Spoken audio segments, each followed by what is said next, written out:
Jack Osbourne has spilled the tea on why things have gone awfully quiet on, the entire Osbourne front, and what's been going on with him and Ghosts and Grit. Now, if you've been following Jack Osbourne and the Osbournes, obviously they had a paranormal podcast at one point where they would review footage and react to it and stuff like that. It was actually quite comical to watch Ozzy Osbourne and Sharon Osbourne and Jack Osbourne, who of course is very intertwined within the paranormal space, react to this footage and give their honest opinions, because if there's one thing with the Osbourne family that you don't get, it's a filter. These guys, if they say it, if they see it, they say it.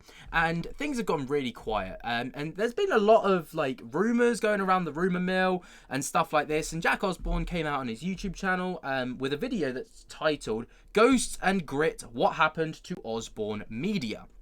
Now, Osbourne Media was basically their subscription-based thing, where you upload, it was like a membership or like a Patreon, where you sign in, you sign up to it, and you get loads of exclusive content from Ozzy, Sharon, Jack, and Jack's sister, right? Where they pump out content essentially, like the podcast. They had reaction videos. They had all sorts of stuff. Let me have a little look.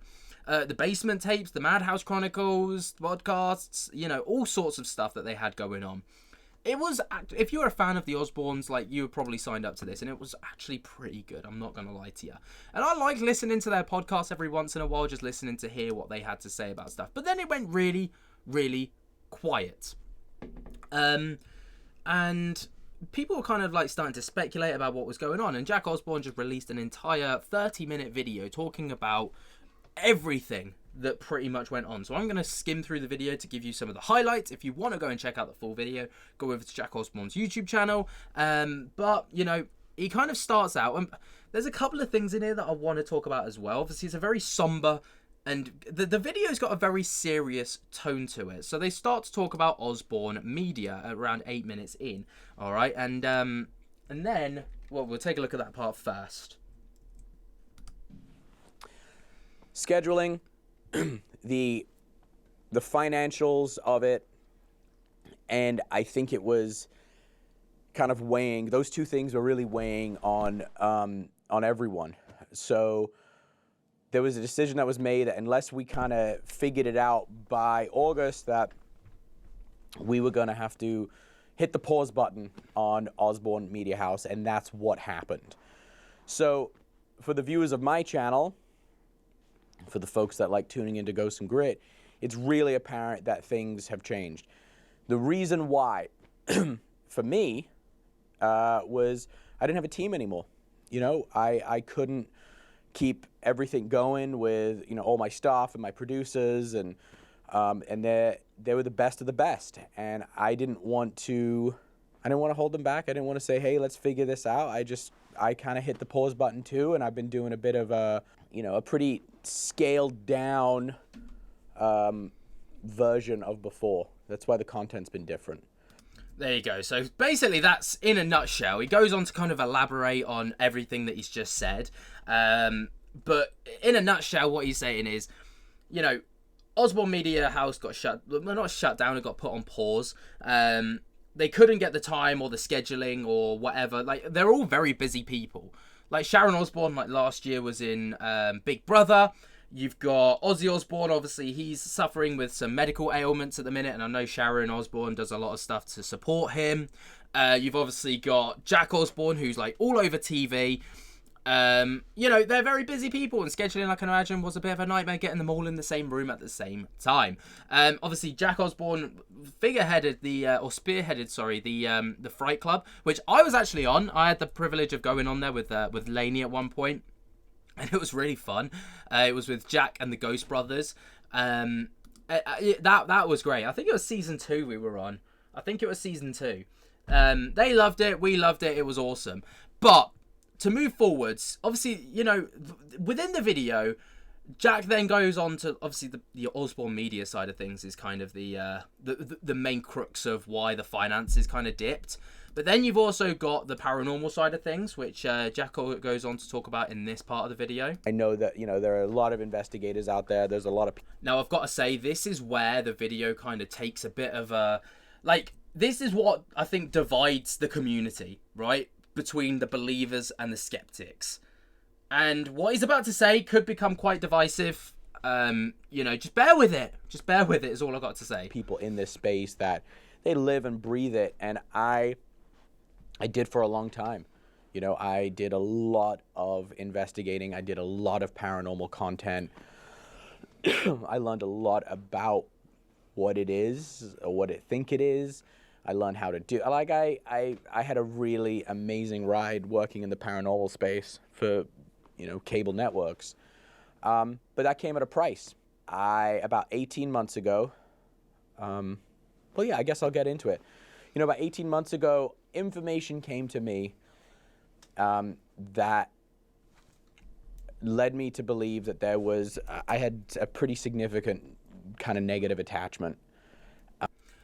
Yeah, so you can see why I said that it became quite divisive, because, there's going to be people that are like, yes, I believe that you had a paranormal attachment, he's going to all of these locations. There's going to be people that are like, what are you talking about? Demons aren't real, attachments aren't real, all the rest of it, right? So you can see how this started to kind of stir the pot a little bit in the paranormal world, and how this has kind of become a bit of a talking point. It was affecting myself. It was affecting members of my family. Whether people listening to this believe me or not, I don't care. I believe this is what happened. And I was told that it was a kind of demonic entity. I was given its name. And it is something that had very much been ramped up because of the work I was doing in the paranormal. But I also learned that it had been something that had been around my family for generations.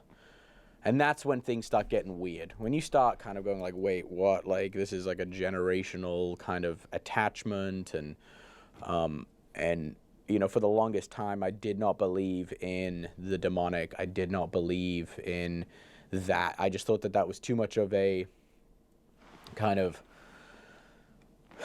Judeo-Christian belief set on the spirituality, but I was wrong. I was absolutely wrong. Like, this is where, like, people started, like, commenting, like, in different, like, where I look for my, like, sources for when it comes to this kind of thing, like, this video actually popped up on my, like, For You page, like, recommended feed on YouTube, right, the homepage.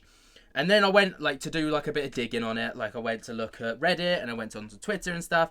Twitter went awful quiet, but on Reddit I found loads of stuff being like, oh, Jack Osbourne's, like, the new Zach Bagans in that sense. In the sense that, like, every time Zach Bagans goes anywhere, he gets possessed by a demonic spirit, and he's just there, like, just getting possessed to ramp up the thrill factor. I think this is a bit more of a grounded approach to things. Obviously, this is the first time we've spoken about it, and this happened allegedly 18 months ago. So I think to call Jack Osbourne the new Zach Bagans is one hell of a stretch, and it's like, that's a very cruel thing to do to Jack, Poor guy, he's just out here, like, wearing his heart on his sleeve, spilling his soul out to everyone, and they're like, well, you're just the next Zach Bagans then, aren't you? Like, that's just savage, people. Chill. And after that event of realizing this and then going, okay, I have to figure out how to engage with more of the positive and the light and, like, not lean into the dark elements of this anymore, I had the realization that, like, I don't think I can be doing paranormal investigating like I did. There you go. So that's essentially why he slowed down on the paranormal investigations as well. Now, what I do find incredibly weird is that he goes on to talk about, like, later on in the video about how, he had a pretty tough year with sobriety and stuff like that. And he went through, like, the 12-step program again, which is fantastic. Like, I'm all for that. All the support to him for that. But what I found really weird about this video is it was really disjointed, all right? And I mean this in the most sincere possible way. Like, we've got a really, like, somber tone throughout the entire video where he's talking about a demonic oppression, like, that's been, like, plaguing him and generational trauma and stuff like this. He's talking about sobriety. But then, like, during two different segments of the video, it's just like, oh, but let me talk about Mint Mobile. And then later on it's, let me talk about VIIA. And it's like, this is really weird. And it completely, like, threw me when I watched it out of the video. Like, when you do videos and recordings and stuff like this, the whole idea is to take the audience on a journey, a narrative, all right? And the idea is that you build it up, then you give them the payoff, and then they leave the video. But then, like, I'm listening to Jack Osbourne, like, literally wear his heart on his sleeve, tell me about this demonic oppression, tell me about how he's had a particularly rough 2024, and then it's like, but don't forget to check out Mint Mobile. Also, don't forget to check out this. And I'm just like, what? How have we gone from you talking about your sobriety and there being struggles with that to suddenly you're trying to, like, throw me over to Mint Mobile? Like, what is going on? That's the only, like, thing that I had with this video where I was like, what? Anyway, that's kind of off track. Back into the video though, you know, he again goes on to talk about, like, his future, what he's going to be focusing on, and, like, what to expect essentially from Jack Osbourne and the Osbournes and the media house and all the rest of it moving forwards. I do recommend you go and check out the full video. Like I say, just bear in mind that, like, there's, like, 2 separate ads within this, like, within the video. I mean, I'm all for the hustle, but I don't know, like, it just felt so out of place in a video like this. But yeah, let me know what you guys think down in the comments below. While you're down there, jump, get the hell out of that like button, subscribe if you're new, and until next time, guys, I'll speak to you later. Peace.